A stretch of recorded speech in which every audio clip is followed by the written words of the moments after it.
Fill her up. You're listening to the Gas Digital Network.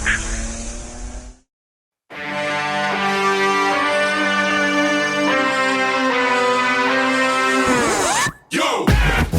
Oh my God! Yo. That was the craziest dog ever. Yo!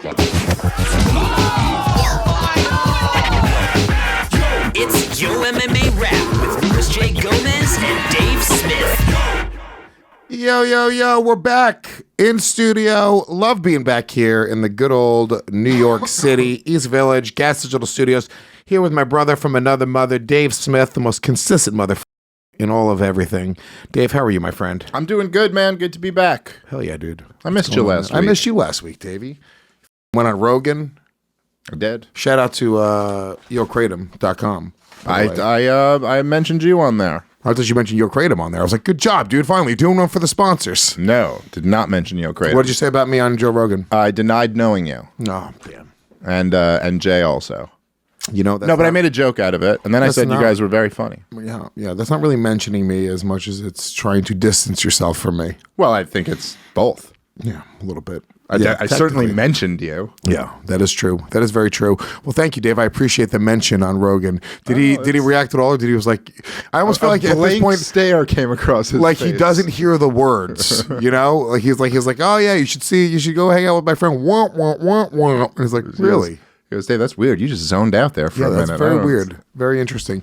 No, of course, I do, kid. I think Joe Rogan's great, and I hope that he keeps on having all of my friends on as often as possible. It rules. No, it's pretty. It does. Pretty I mean, sweet. technically, if my friends are being elevated, I do get to reap the benefits of that elevation, right? Yeah, you can crash on my couch. Sure. I'm losing my patience with Joe Rogan. I gotta be honest with you.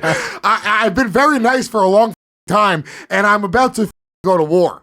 Well, if it makes you feel any better, he will never know that you went to war with him. Doesn't make me feel better. Oh, he'll know. Oh, he'll know. He'll know. But how? I don't know.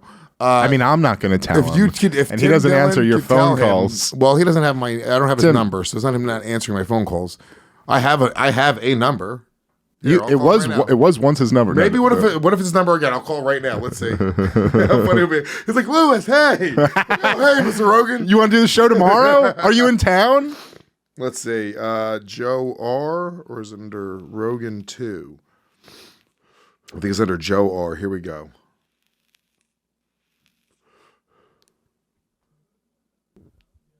I'm sorry, the person you are trying to reach has a voicemail box that has not been set up yet. Oh, it is a Please number. try your call again later. Yeah. Goodbye. I don't think he disconnects it. He's rich enough to just continue to pay for numbers that he doesn't use anymore. You, Joe Rogan. God damn it. There's that phone that you're calling is underneath a huge pile of cash just vibrating right now somewhere at Joe Rogan's house. No one hears it. Because is that pile of cash vibrating? He's like, I lost that phone in my money room. Yeah, it's just somewhere in there. Good luck. Goes, you know what? I'm sorry. If you can find it, you can keep it. I was doing jujitsu in my money room. Victor? I was just gonna say that I happened to listen to a clip and he changes his phone every month, his number. Every month now. It's not true. Yeah, he said he Dave Dave actually knows this. Whatever clip you heard, whatever it is, Vic, it was Well, that's what he told Tom Segura. So maybe there's that's for the public he wants the public to think that. You know what is a weird thing is that he has changed his number often, and what he'll do is he'll text you from his new number, and he'll be like, "Hey, this is Joe. This is my new number." Yeah.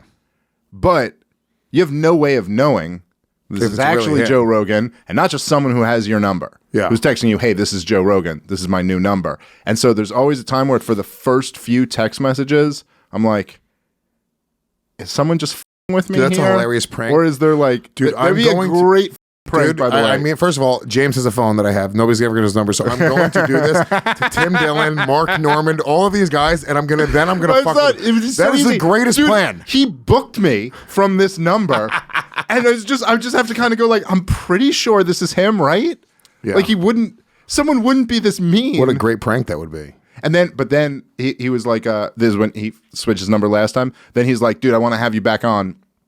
And he then I get an email from like one of his guys, like booking flights and hotels and shit. And I was like, dude, if someone went to this elaborate of a fucking thing to prank me, like flew me out and put me up just to get to the studio and be like, what the fuck are you doing here? I would go, that's the greatest prank. Well, that would be a very elaborate prank. I think what I'm going to do is I'm going to tell Tim Dillon to put money into a bank account for me.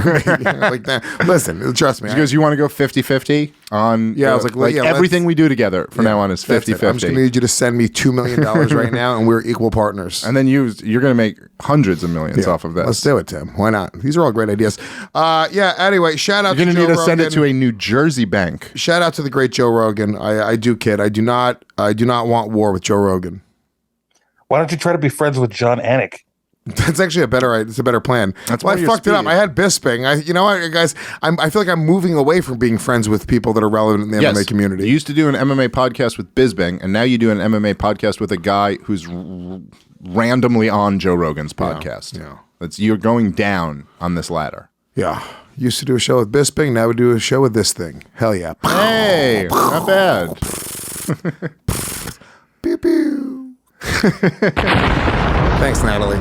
I'm going to kill myself. Anyway, so look, we have a great show planned today. Lots to talk about. Obviously, we're going to spend a lot of time talking about Jan Janan's victory over Mackenzie Dern, which a lot of people were sort of, I think, over-ranking Mackenzie Dern. Mackenzie's great, obviously great jiu-jitsu, but I think she has some holes in her game. She's got a few losses now in the UFC, so, you almost feel bad for her. It almost reminds me of like... I concur. Thanks, Dave. Dave did not watch the main event. No, I did. How would I be able to concur if I hadn't watched it? You concur. Okay. Well, what happened in the fight? Don't look at the notes. I'll tell you right now, I think people are overrating Dern because she's got some good jiu-jitsu, but she has a few losses in the UFC, and she took another one on Saturday night. That's what happened. Yeah. Look, we don't have to spend a lot of time talking about this. It's very hard. But if I'm just being honest, please. It's very hard for me to get interested in female MMA except for a few people. There's a few people fights who get there's like maybe 4 or 5 female MMA fighters who I'm like, oh yeah, if they're fighting, I want to watch their fight. It's Amanda Nunes, Valerie Shevchenko, Rose Namajunas, Rose Jose Aldo Banunas, Rose Namajunas. That's 3. I said 4 or 5, and I gave you 3. All right, I'll get back to you. Look, I don't really know. I don't know if I can name another female MMA fighter. If Carla Esparza is fighting, I'm not like, oh yeah, I gotta watch her fight. I'm just not. Right. I don't know. That's the truth. By the way, that is more than I would give female sports in any other sport. And outside of MMA, I'm also, even with any of those chicks, I'm probably not missing anything important in my life to go watch that fight. If it was just for that one, usually it's like if right before Amanda Nunes fights, there's going to be like, I don't know, some fucking amazing fight that I really want to see between 2 men, then like I'll be like, yeah, I want to watch both of those fights. But if it was just Amanda Nunes fighting, I'm probably not missing anything I care about in order to watch it. But again, like I couldn't name you a WNBA player.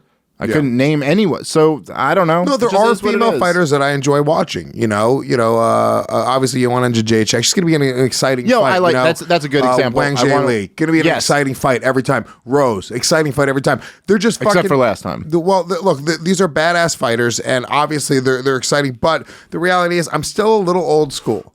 My formative years of becoming an MMA fan, it was about these big fucking dudes being locked in a cage and who's the baddest fucking man on the planet. And a woman was never going to be in that. She was never going to, but when you consider pound for pound, it's like women, it's hard for me to even rank a woman pound for pound because it's like, okay, what game are we playing here? This is silly. This is a silly thing. It's like, yeah. A couple of cavemen, you guys. Come on, Vic. What do you like female MMA, Vic? Who's your favorite female MMA fighter? Shira. I mean, I'm interested in Mackenzie Dern. I'll watch though. I mean, I don't know. Mackenzie's also a smoke show. I've met Mackenzie Dern. She trains under Jason Perillo at Team Ruka. So I've seen her train, and she's super sweet, dude. Really sweet girl, and fucking hot, dude. She's hot, dude. Pull up the there's a picture of her recently when she's like in the crowd at a big UFC event. She looks great, dude. Looks great. So I like that. But the fighting has become stale lately with the women. Yeah, this is the photo. She's. I mean, all right. I like that you tried to turn around the misogyny by going, but she's hot. Hell yeah. Yeah, I don't know. I just don't like. I don't. We're talking about things that are like entertainment to us. I don't have to like fucking lie about what I enjoy as entertainment. I'm not being a dick. It's like when those like I was reminded. What was that? There's the thing we were talking about before out there, but there's the thing. I guess I just seen people tweeting about it. But on Netflix, there's like a gay rom-com that is like the new thing. Billy Eichner, his new movie, and he's saying that like homophobes are. Wait, hold on, Natalie, as the resident homo here. Can you give us some information about this? Bros, that's the name of it. Bros, that's right. And I'm just like. It's like, first off, you're like, okay, does it make me a homophobe to not watch it? You're like, well, first off, I wouldn't be watching some random rom-com on Netflix anyway. Right. But yeah, also probably if I was, it wouldn't be a gay one. It wouldn't be a gay I don't one. know. It is. There is no. Is there any other gay movies? I don't where fucking. It's like that? Let's just say I don't hate gay people. I don't think there should be Philadelphia? laws against gay people. But I'm just like, yeah, Philadelphia I would watch because it was a compelling movie with Tom Hanks and Denzel And the gay Washington. guy dies in it, so Yeah. Dave can get behind and that. Fucking obviously God had a hand in what ended up happening ultimately there. He sent you a message as clearly as Philadelphia, he could. or as I call it, divine intervention, Althea. I'm interested in Bros because it's about podcasters. It's about Yeah, gay he has a podcasters. podcast, Get yeah. out of town. No, man. Can we see the trailer for I'll a be second? honest, that does pull me back in a little bit. I don't give a shit about. I'm trying to think of what I I said in the other room was I go, look, if the fucking like one of the main characters in Breaking Bad were gay dudes, I'd still fucking love Breaking Bad. Like, I don't know. It's like, because the show's so awesome. But don't like tell me like I have, you know what I mean? Like you have to watch it. Yeah, my favorite character on television right now, Jeffrey Dahmer's a gay dude. Yeah. And he kills other gay dudes. So Again, it's all divine intervention. net positive, dude. He fucking is responsible for like the deaths of 30 gay dudes. He's like, so I'm listen. I'll accept this one gay dude. He's like sent from heaven. Yes. He goes, listen, I'm gay, but there are less gays because of me. So I'm a net negative gay. Is this hate speech, Natalie? I don't know. It's an MMA podcast. We're keeping it MMA. Vic is literally, I'm looking at Vic right now. We have him on a video feed right now. He's actually pulling his hair out right now. He's worried about sponsors. Vic's like, look, the numbers are doing great. Let's keep talking about what's going on in MMA, not so much banter. And we're like, okay, cool.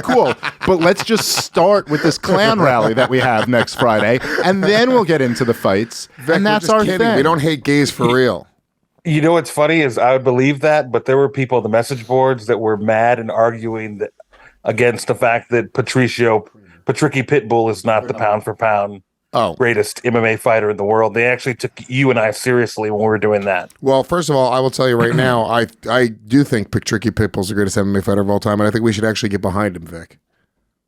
All right, I'm in. Can we sponsor him? Pitbull, Nate Diaz. He's a Bellator fighter. What is it going to be, $400 to get on our shorts? At the most? Look, I his bet brother you made an for less than $1,000 we can get him to fucking shave it into his head. Yo MMA Rap, our logo. If you just give them the money and it's a charitable contribution, it might help you on your taxes. Keys in the Racist Live Chat says Dahmer was a solution. Love it. Thank you, Keys. Natalie, do you have the trailer for Bros? I'd love to see this.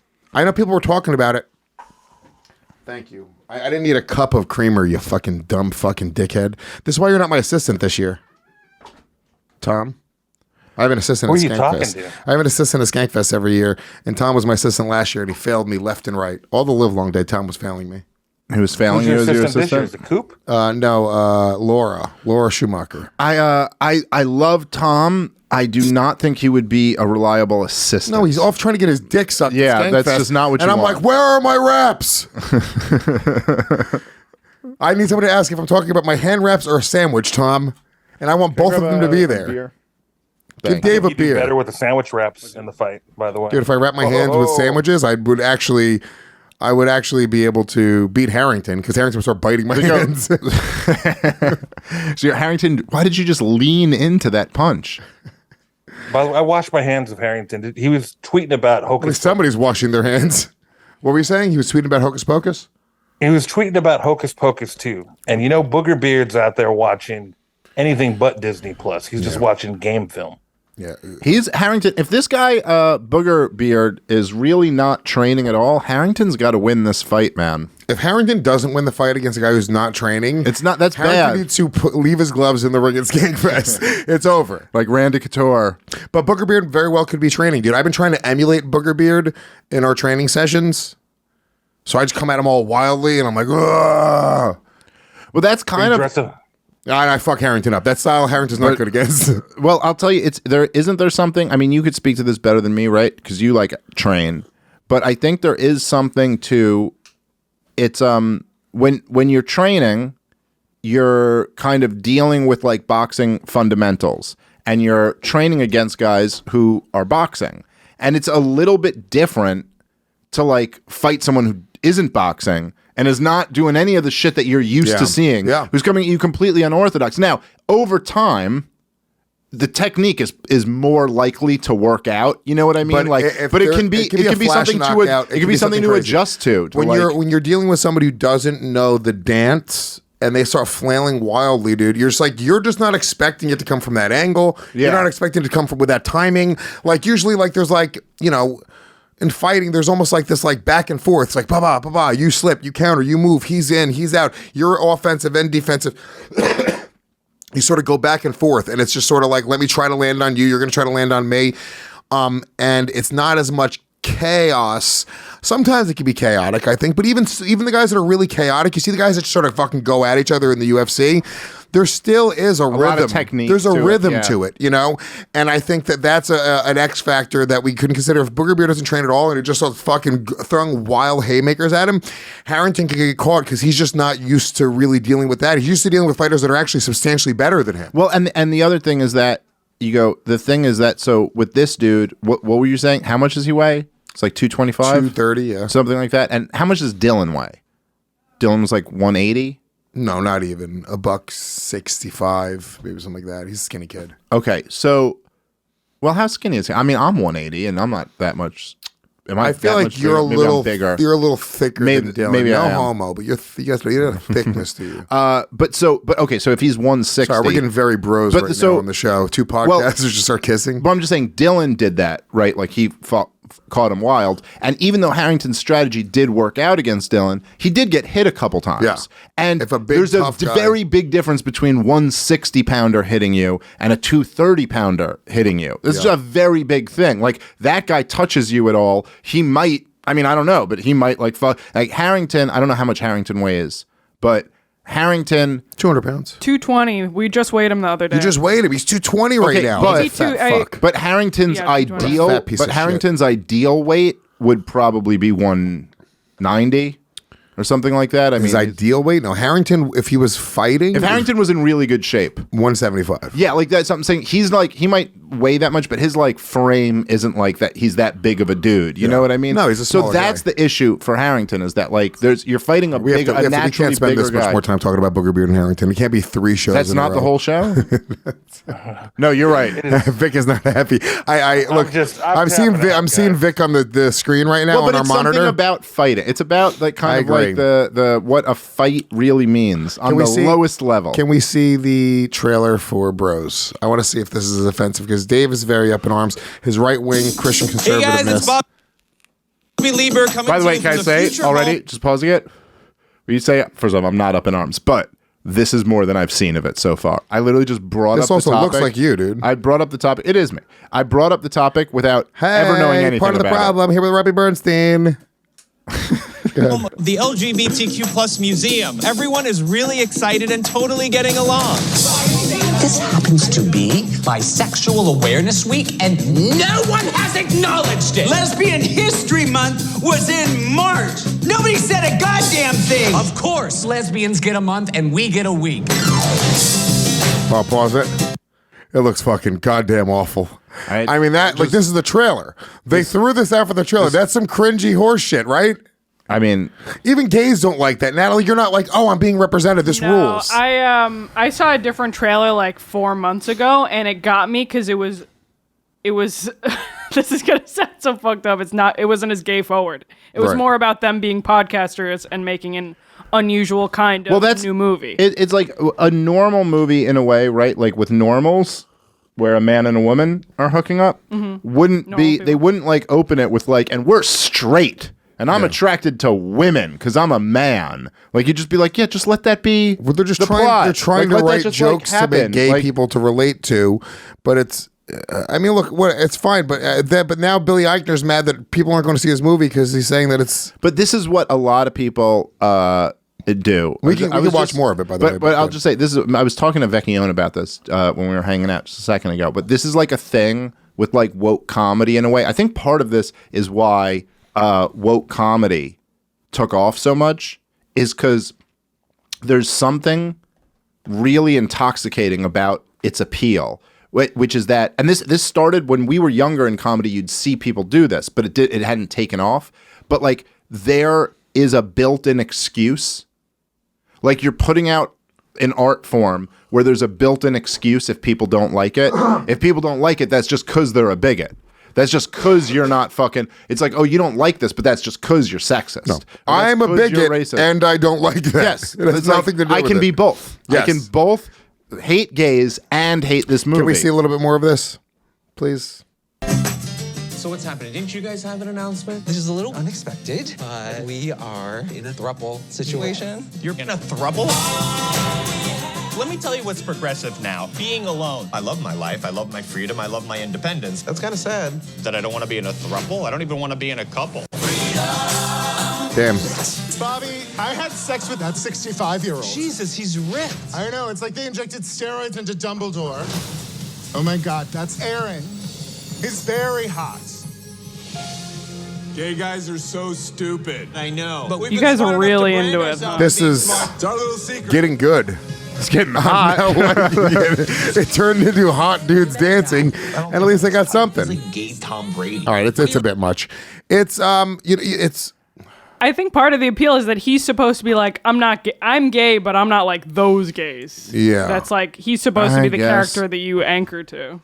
I think that the truth is that you shouldn't fucking hate gay people. They should have all the same rights as everybody else. Except to make movies. They should be able to do gay marriage. I'm cool with, dude. Go fucking butt fucking go get married. Shit. Don't force your horse shit into my entertainment. I think that most straight men are a little bit grossed out by gay shit.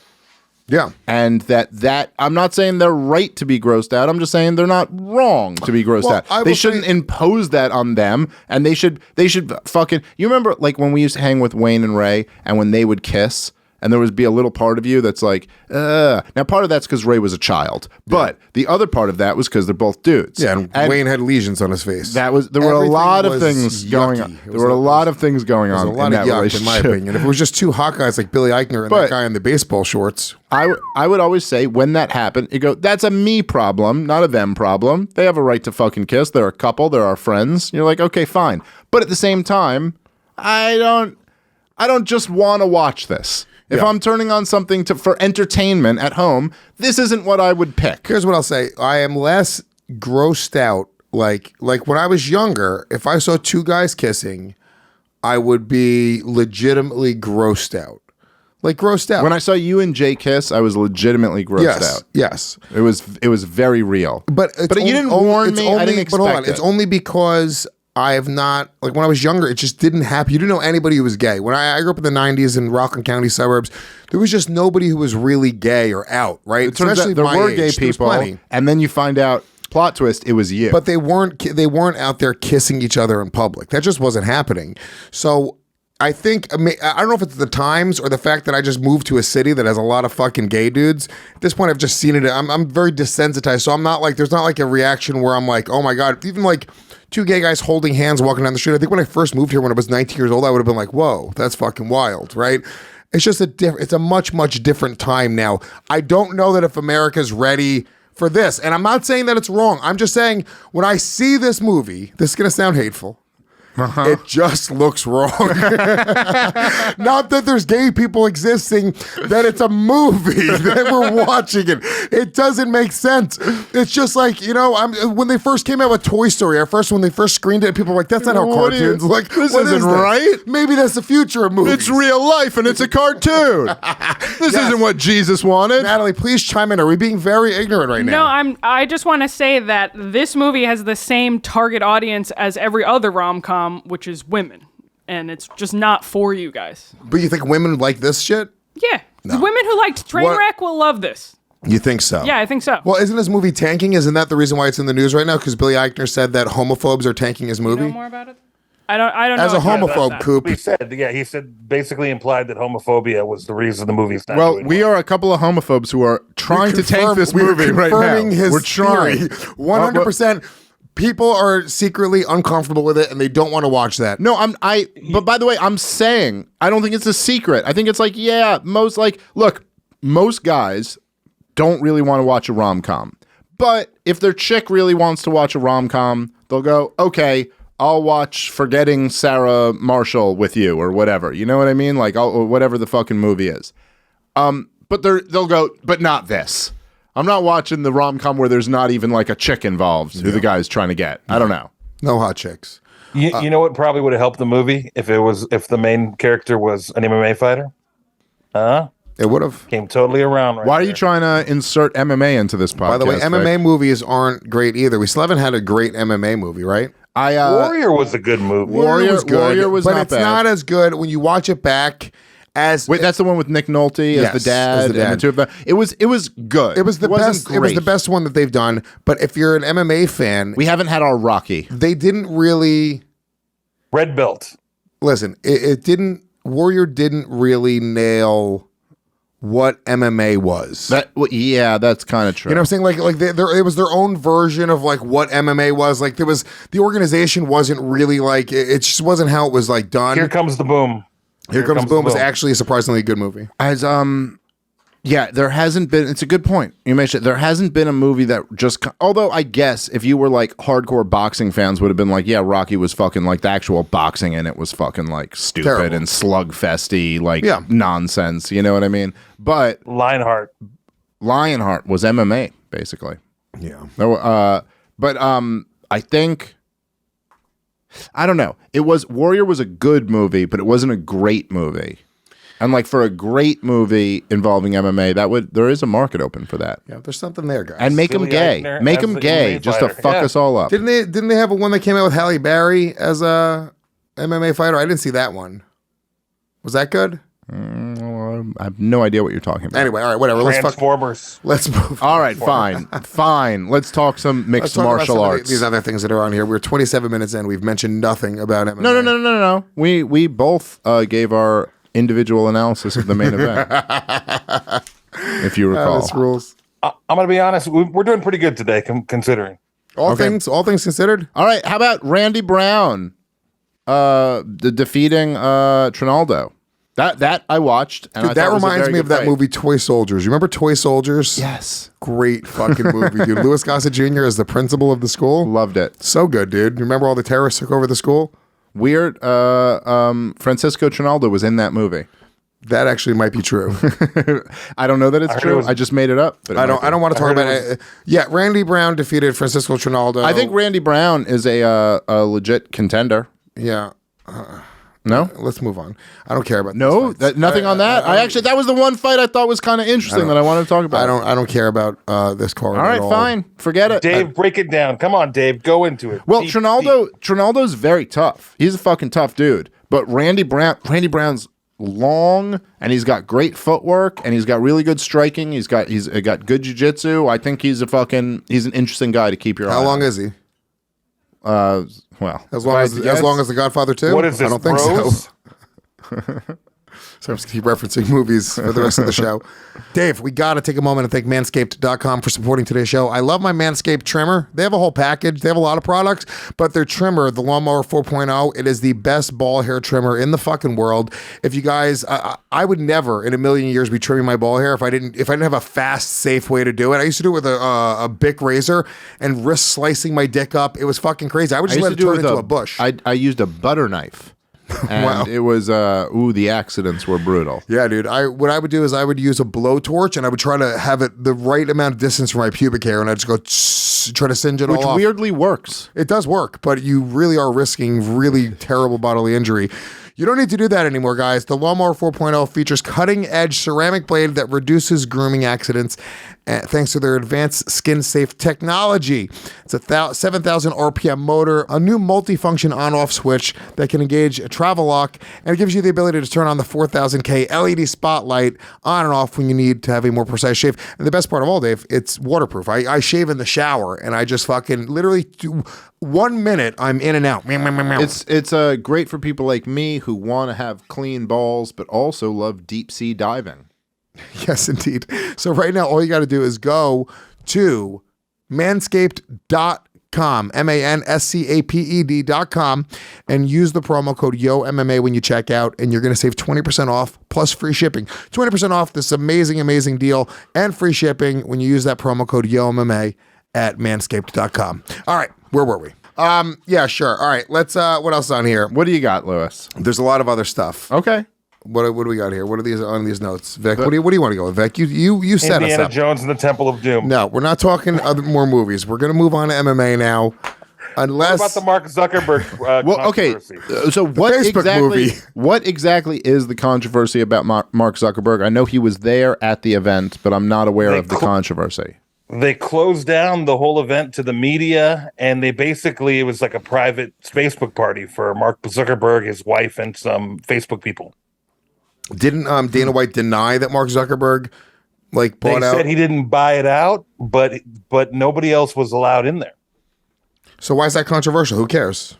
I don't understand. I just think it looked like very elitist for the head of Facebook to be having it was basically a private show. As much as they didn't buy it out, it was a private show for Zuckerberg, his wife, and some of the executives at Facebook. Let's see. The media was shut out from UFC Fight Night 211 card at the Apex. Earlier in the week, credentialed media members were allowed to attend Wednesday's media day for the event, as well as Friday's official weigh-ins and face-offs. But it already had been announced by the UFC that they wouldn't be allowed to cover the fights themselves. The hot rumor was that Facebook founder and CEO Mark Zuckerberg would be in attendance, and for that reason, the only media there would be in the form of UFC's broadcast partner, ESPN, which aired the fights. Look, I don't know why that's controversial. Elite, yeah, kind of. I mean, I just don't have a problem with it. I don't really give a fuck. I believe very strongly that hierarchies exist because some people are better than others, and that they deserve to be better than others.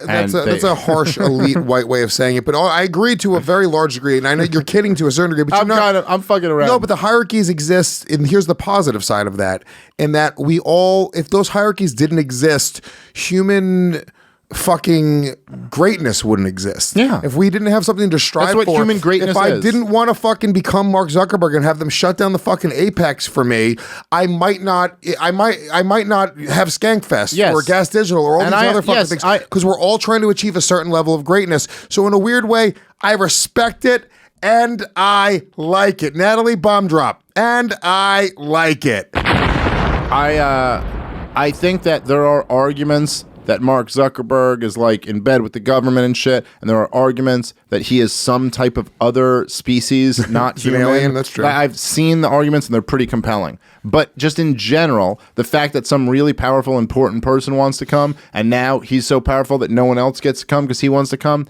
I just don't really have a problem with that. Yeah. I don't. Why weren't the executives of Getter or Truth Social there? That's my question. It's true. They got to get on that level, bro. Very true. Look, there's... In the same way, like you were saying, I think you made a good point. If it wasn't for fucking people who achieve greatness, then you wouldn't want to achieve greatness. And you would, or if you weren't allowed to achieve greatness. Get out of here with then this you wouldn't be communist allowed horse to. shit, dude. Yeah. Let Mark Zuckerberg, he's the fucking man, dude. He's Zuck. He wanted to go watch the fights with a few of his friends. More power to him. I got no issue with this at all. All right.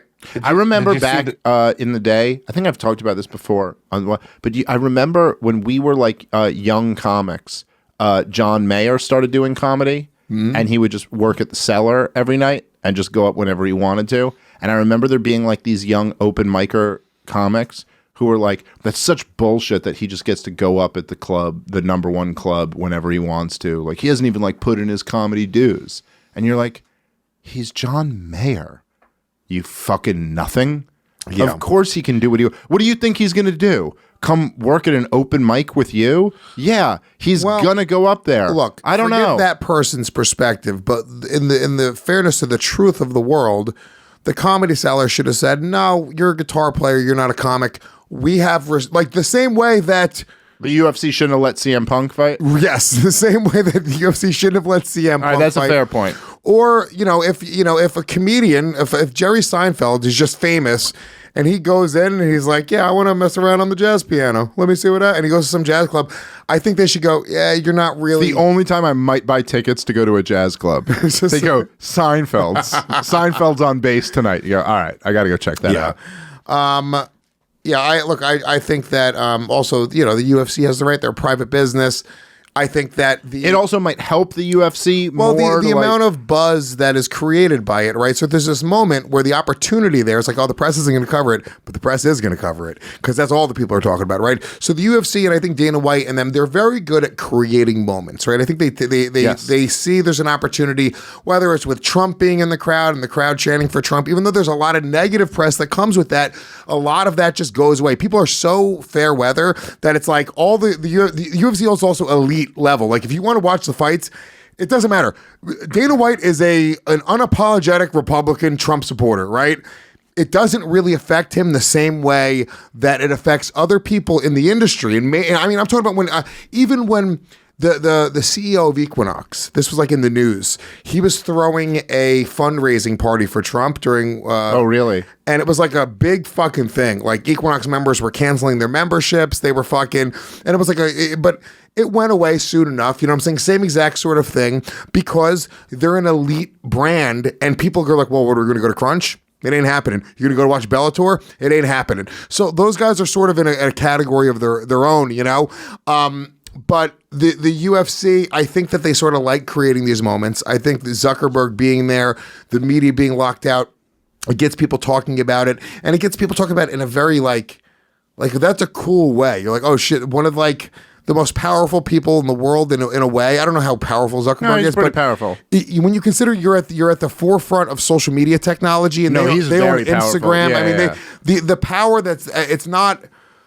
Yeah, it's really powerful. It's just undebatably like massively powerful. Like up there. Yeah. One of the most powerful people. Yeah, very, very influential. Mark Zuckerberg can decide to turn up the volume on a story or turn down the volume on the story and affect how many people are aware of this across the world. Yeah. He's a very powerful guy. I know it because they sure do turn down the volumes on my stories. They sure do. By the way, can I just say, here's some video of his wife watching the fight. Please. That everybody was paying attention to.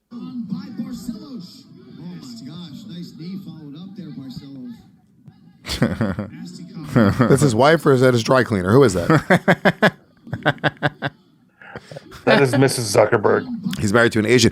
Anytime I see a white man that's attracted to Asian women, a little part of me thinks that they're fucking creepy rapists. Yeah, you're like, what is this? Is this I fucked some Asian chicks in my day. I think Asian chicks are hot. I understand it. But whenever they're with, doesn't it seem a little fetishy? You married her? What is this, a side plot on Bros? I thought we couldn't get worse than the Bros stuff. And this is actually worse.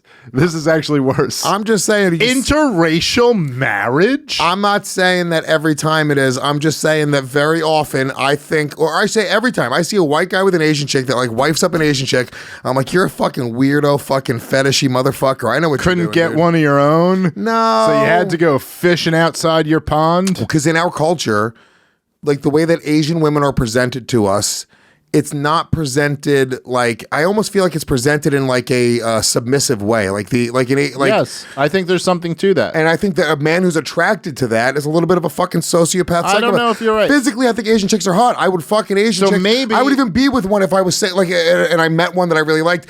But I would understand somebody thinking that about me. Well, maybe the problem is these white women aren't submissive enough anymore. I like this, Dave. I like this. Maybe they got to fuck it. This is a new Dave Smith. This is a president I'm going to vote for. I will make white women submit again. When I see a photographer, when I see a male photographer, every time I think he's a rapist. Every time, dude. The whole profession is the creepiest, rapiest shit ever, dude. You ever see a photographer? This is hilarious. What, Vicky? I just don't know. Your takes are super hot today. They're off the charts, man. I see a guy with a camera on his iPhone. I go, oh, what are you using that thing for? Rape? You know what I'm talking about. You see a guy who's got like off the rails. He's got chicks. He's taking pictures of chicks. Yeah, this one was a bridge too far for me. No, it's not, dude. No, you know this, dude. Every time, if you don't know if you're taking pictures of mountains, I'm saying guys that are out there being like, oh, let me take your photo, and they bring some chick out to the woods and takes photos of them. They're fucking creepy, fucking rapey dudes.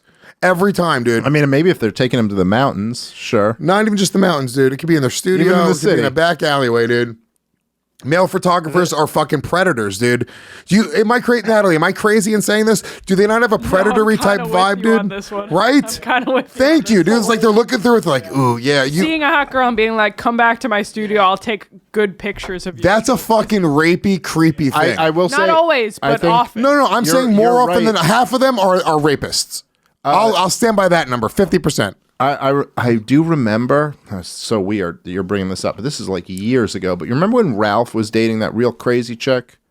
Oh yeah, that crazy bitch, really crazy. And we ended up finding her on like a YouTube channel. Yes. Some popular YouTube guy who was like she's just banging her out on a bus, being a slut on this YouTube channel. But she was talking about Ralph loved that girl. That was crazy. Yeah, well, she was talking about. I remember her telling me at Ralph. We used to have the studio there at Ralph's apartment, and she was telling me about. Like all these guys, the photographers who like post Craigslist ads like, oh, well, I'll get you really great shots, and then just would bring them back to their studio and tell her to get naked, and they'd take pictures of her. Mm-hmm. And, you know, she was crazy. So she was just like, okay, fine. Blah, I love shots. But that's just what dumb idiots. Now everyone's got everyone's got a camera on their phone, these morons. But that was like, there's a whole industry of that, of guys who just basically have to buy a nice camera and then can go, hey, free bikini shots if you come back to my place to take them. And yeah, that's their game. Look, dude, I would have done it back in the day. If you could have afforded the camera, sure. Shit. If you found a nice camera on the street, you'd have done it. All right, what else is going on here? Let's Wanderlei Silva loses out on Brazilian Congress. Okay. All right. I'm going to go ahead and say I think the people of Brazil made a wise decision on that. And I'm a Wanderlei fan. I think he's one of the greatest fighters to ever live. They call you Wanderlei Smith. They do. They have. But I get it. I'm not sure he was ready for all that. He did say he wants to fuck Chuck Liddell. He did. That's and then tough thing to get past. He did get facial surgery to make him look like a cat. Do you remember that? Mm-hmm. You see show Wanderlei Silva now, dude. I wonder how cat-like he is. He was... these days. Remember how much his face changed when he got the surgery? It was very weird. I have an old show that we did where Dan Soder was on, and he kept doing cat impressions of Wanderlei Silva. That's it's right. Amazing. We pretended to do it. We pretended to do an interview with him, and it's like, wow. He does kind of look like the live-action Cat in the Hat. You know what he looks like? There was a made-for-TV movie, a Stephen King movie. Thinner. No, not Thinner. It was a different one. Stand By Me. No, come on, dude. It was made for TV. Mm-hmm. The one with the truck. What is it? The car? Come on, dude. Made for TV, Stephen King. The Lion, the Witch, and the Wardrobe. Not it. There was another one. It was like the post-apocalyptic. Narnia. The Stand? The Stand, yes. Look up The Stand? The name of the comedy club that we're going to after this. Yes. He looks like the character when the second half of the movie he turned into like a cat person, dude. And I always thought Wanderlei Silva looked like this guy. We'll pull this up right now, Coop. Try to find the cat person from The Stand. They're not going to call him a cat person, okay? That's my own take. If you type in cat person from The Stand... We were trying that. It wasn't working. It wasn't working. I tell you that much. I just remember Dahmer in that movie, the guy from Coach playing a mentally deficient strongman. Yeah. Well, just kept going. Do they do that now? Can we have retarded people or non-retards playing retards? That was a whole like guaranteed Academy Award back in the day. That was like DiCaprio's thing, right? Launched him, made him an A-lister. Yeah, dude. My left foot. Well, what's his name? Daniel Day-Lewis. My left foot. What's his name with Tom Cruise's brother who was autistic? Dustin Hoffman, Rain Man. Yeah, dude. Dude, playing a retard, and it's the easiest thing to play. Yeah. Notice that I said mentally deficient, and Lewis said another word. They did just remake The Stand, and that character is still in it. And you can I say it? Best believe that guy's not really mentally disabled. Let me see. Cat person? We can't find the cat person. I don't know. This is ridiculous. Just pull up an image from the movie The Stand, the 90s version. Just pull up an image. Type an image. Pull it up on image. I guarantee it's going to fucking pop up. Dude, pull up Jack Nicholson in The Shining instead. Just pull up fucking a lovemaking scene from Bros. Well, I mean, obviously not that one, you fucking twit. I'm losing it today. I'm not going to lie to you. It's so good. This is a good podcast. It's a great podcast. I don't care how little we've talked about MMA. All right, whatever. These are from IMDb. I'm going to find it, and I'm going to bring it in. I'm going to fucking blow everyone's mind. All right. Wanderlei Silva? All right, fine. The joke probably won't hit because it'll be weeks late, but whatever. Everyone in the Racist Live chat is just writing The Stand over and over and over again, dude. Everyone knew what I was talking about. Okay. Daniel Cormier to ref in the WWE, UFC Hall of Famer and lifelong pro wrestling fan, will serve as a special guest referee in a fight pitch match between ex-UFC fighter Matt Riddle and Seth Rollins in the upcoming Extreme Rules pay-per-view scheduled for October 8th in Philadelphia. That's kind of fun. What is the Extreme Rules pay-per-view? I'm sure they're trying to do MMA type shit. It's good. Well, it's in WWE. Philly. It's good. No, if I had to guess, it's going to be almost like a take on ECW hardcore weapons matches, things like that. Vic. Extreme Rules is all gimmick matches like ECW, but the fight pit match is a caged pit with like a ring down in it, and they actually get to climb up, and there's a platform to jump and do flips off of. It's pretty crazy.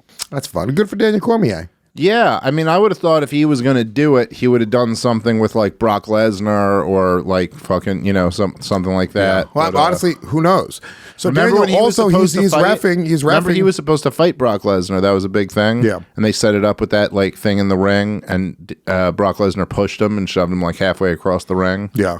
Yeah. So. Look, here's the thing. I could easily say, I know Daniel Cormier has talked about wanting to get into the WWE. So I say keep our eyes on this, keep our eyes peeled, because I bet you something happens where he ends up getting into like a little bit of a tussle with a fighter or a wrestler. That they offered him the announcing position a couple years ago. They wanted him to be the not the play-by-play, but the color man for SmackDown. Oh, come on, Vic. African American, easy. What are you doing, dude? Yeah. We have a lot of people. Colored is really offensive. Man? The fuck is this in the 1940s? I've been canceled. Yeah, that's it, Vic. You have to go watch 6 hours of Bros. Then you'll be. I'll be buying my Bros ticket right now, Dave. You're right. That's my way out. It's nothing that can't be solved with a couple tickets to Bros. I'll be watching that. I like Daniel Cormier. I think Daniel Cormier is also one of the best commentators. I think he's one of Agreed. I like listening to him speak on matters about martial arts and mixed martial arts. He's a very, very smart, funny guy. I like him. I think Daniel Cormier, not for nothing, I think he can go have a career in the WWE. He's charismatic enough. He started getting really good on the mic at the end of his career. All of his interviews were fucking banging at the end of his career. So I can see something like that happening. He's a little bit older. If you're a fan of it, you're athletic, why not? Listen, first off, he's one of the best X's and O's MMA analysts out there. He's great on the mic. You're right. I mean, he had classic moments on the mic even before he was an announcer. I mean, the John Jones get your shit together like fucking thing was great. But I'd rather, I don't want to lose him from MMA. I'd rather him continue to be the third mic on with Anakin Rogan. Yeah. Yeah. All right, real quick, let's do some plugs. We got a couple more stories here. We got to get out of here in a minute, Vic. Couple plugs. Number one, subscribe to Gas Digital. If you love this show, you get the entire on-demand library, all ad-free, uncensored, and in one place. Subscribe with the promo code YOMMA. It'll give you a 7-day free trial. You save $1.50 a month. You get to keep the membership, and you have access to everything. All of our other shows, Legion of Skanks, Part of the Problem, Real Ass Podcast, Tons of amazing shows here on the network to check out. Some live dates coming up. I'm really in town. Skankfest is coming up. Shout out to Yo Kratom for presenting Skankfest. I'm going to be in Philly at the end of the month on the 30th with Aaron Berg for the Offend Everyone tour. Then Toronto next month and a bunch of other places next month as well. Go to lewisofskanks.com for those tickets and more. And oh yeah, if you guys want to tune in to Skankfest, we are offering Skankfest previews, or I'm sorry, Skankfest pay-per-view streams. It's $10 per event if you want to stream them. If you want to watch the Harrington and Boogerbeard fight or Paco fight Dylan, both Ellis Mania fights are going to be streamed, plus multiple Legion of Skanks, a Part of the Problem live stand-up show, like a political live show. We're doing a bunch of stuff. Kill Tony, Goddamn Comedy Jam. I mean, so many amazing shows are going to be streamed from Skankfest, and it is just $10 per stream. Yeah, guys, go subscribe. And if you guys want to get the entire weekend, all 12 shows, you save $20. It's only $100 for the entire weekend. So if you guys can't be at Skankfest Live and you want to experience some of the festivities, you guys can stream them and then listen to them, or watch them rather, for 72 hours after they air. So you can pick and choose which shows you want, or you can get the entire weekend. If you guys want to check everything out, just go to mintcomedy.com. Mintcomedy.com is the premier in high def comedy streaming. They do streams every week from the Comedy Cellar. They do streams from the Comedy Store, the Roast Battle from the Comedy Store. Really, really incredible streams. I mean, I'm not going to knock our streaming partner from last year, but these guys knock it out of the fucking park. It's a big step up. Big step up. And the exact same price for the streams. Yeah, look at that. Dave? I will, of course, be at Skankfest, and then I'm November 25th and 26th. I will be in Poughkeepsie at Laugh It Up with Robbie the Fire Bernstein opening up for me. Those are going to be some great shows, so come on out to that. The ticket links are up at comicdavesmith.com. And me and Lewis, we're doing a New Year's Eve show together at the Comedy Store back in Los Angeles, doing a New Year's Eve show, which was our residency for a while, but this is the first one since the 2019. Pandemic. Was the last time we did a New Year's Eve show out there. So me and Lewis will have some other great comics on that show. We have a bunch of great ones. I know a bunch of New York guys already want to go out that I've talked to that are going to come out. A bunch of killers like Zach and anyone Figs. Who's willing to come out to Los Angeles for $150 plus food is there. No, we're going to put on a fucking great show for you guys. So if you're around for New Year's Eve in the Los Angeles area, come on out for that. And Part of the Problem right here at the Gas Digital Network. Of course, Legion of Skanks.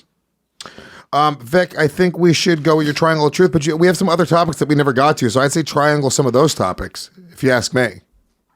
Okay, I can get it.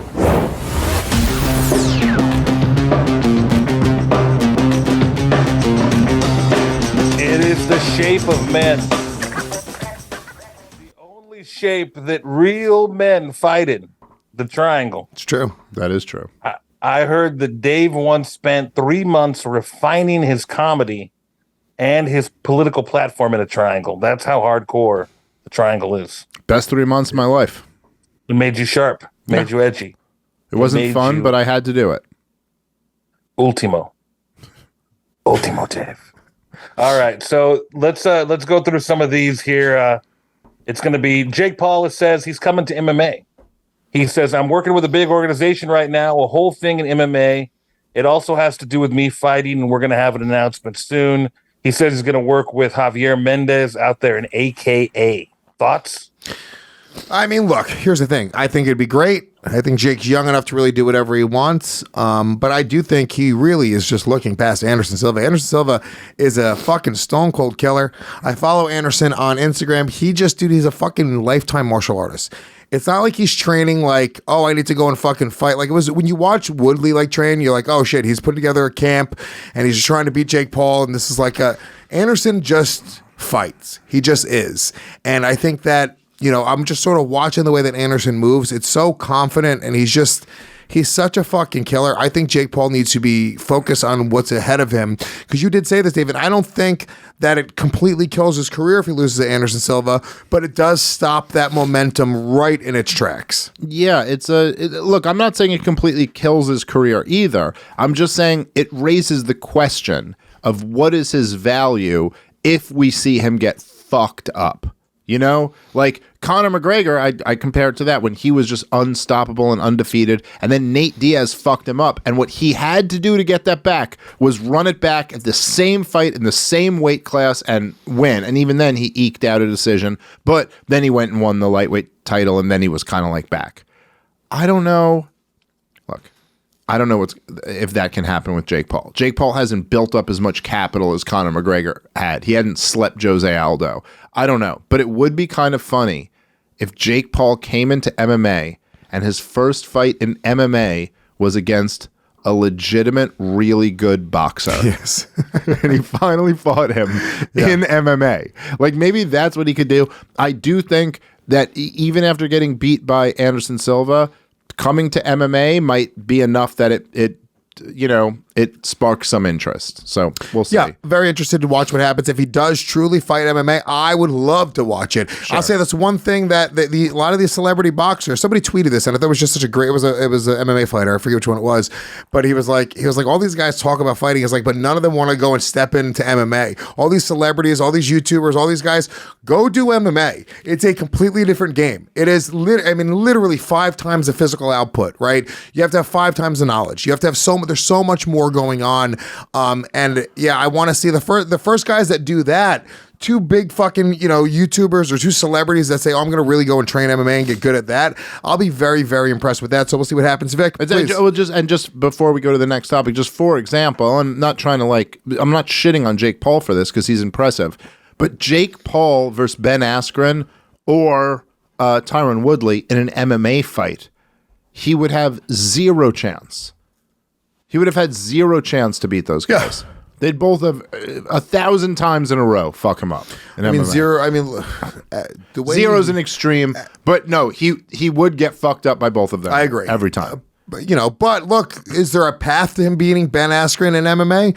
There's a path to him really hunkering down and learning how to wrestle, and I think he's got a little bit of a wrestling background. Still not going to happen. He's not, but look, he still did knock him the fuck out. All he's got to do is keep standing and throw those fucking hands, and those little gloves. Jake's got a hard shot, dude. That's a legit thing right there. You can't learn that. So, all right, Vic, go ahead.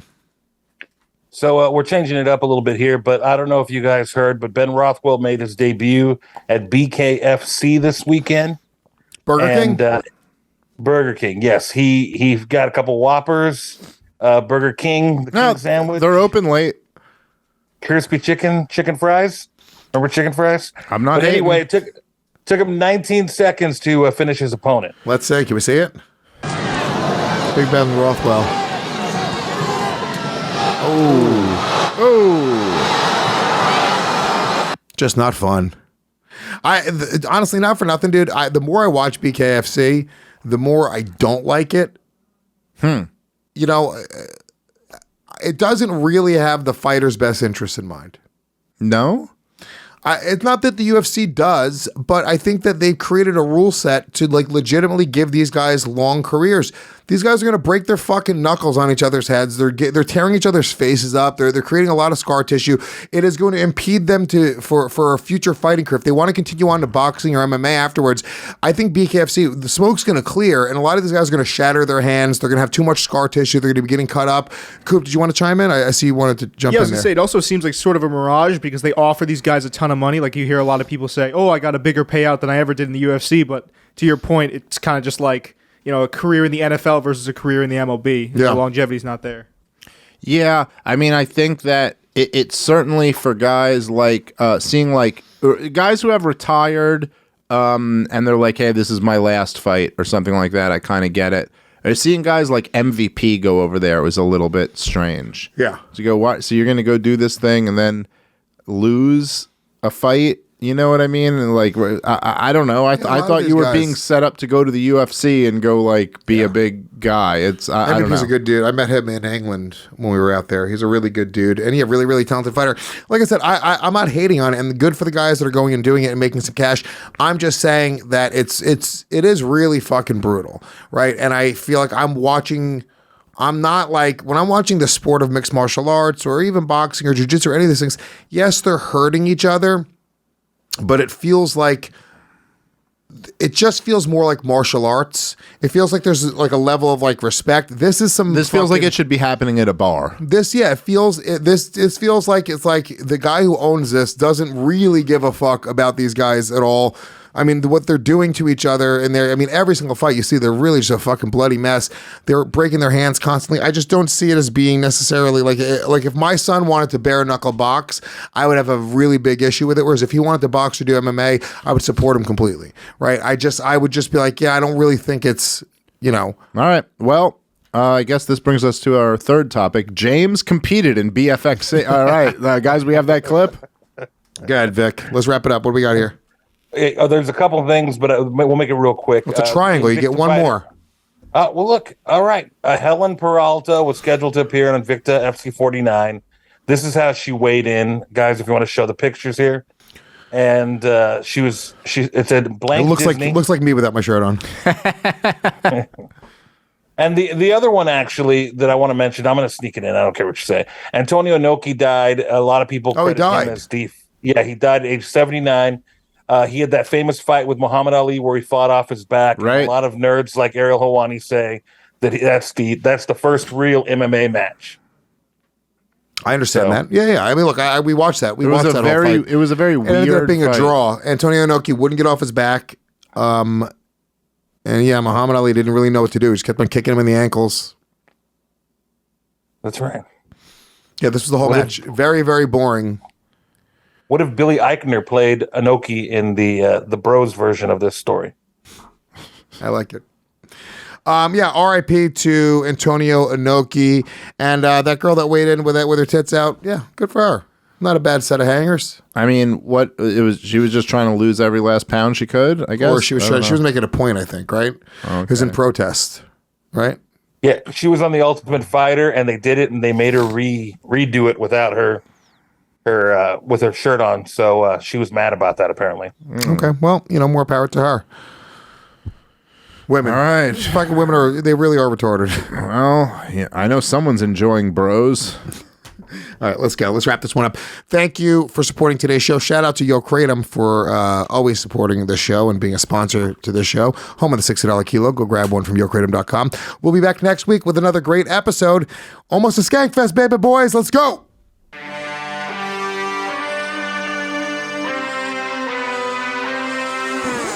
Yo! Oh my God!